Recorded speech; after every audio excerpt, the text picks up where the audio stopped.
आता बघूया दिवसभरातील मोठ्या टॉप 9 बातम्या। ठाण्यातल्या काही शाळांमध्ये हिंदीचा अभ्यासक्रम घेण्यात आल्याचा अविनाश जाधवांचा आरोप। तिसरीच्या वर्गासाठी हिंदीचा तास घेण्यात आला। जाधवांची प्रतिक्रिया, तर शाळांमध्ये जबरदस्तीने हिंदी शिकवली जात असेल तर दादा भुसेंसोबत चर्चा करणार, उदय सामंतांची माहिती।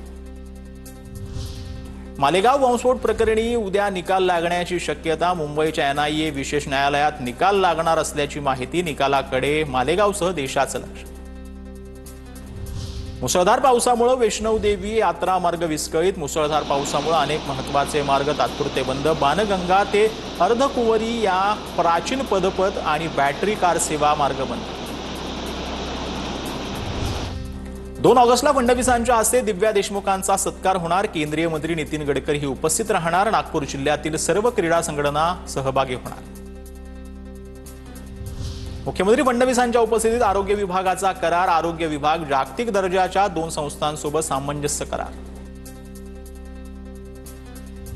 महादेव मुंडेंच्या पत्नी ज्ञानेश्वरी मुंडे उद्या मुख्यमंत्री फडणवीसांना भेटणार। ज्ञानेश्वरी मुंडे कुटुंबासोबत मुंबईकडे रवाना।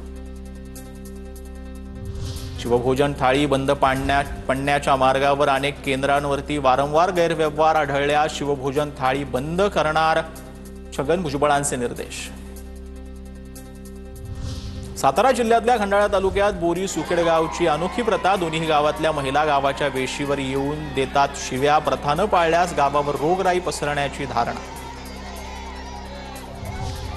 इंदापुरातल्या गलांडवाडी परिसरामध्ये भरधाव वेगातली स्विफ्ट गाडी आदळली झाडावर। गाडीतून निघाले कोयते चाकू। कारमधले दोघे जखमी, गुन्हा दाखल।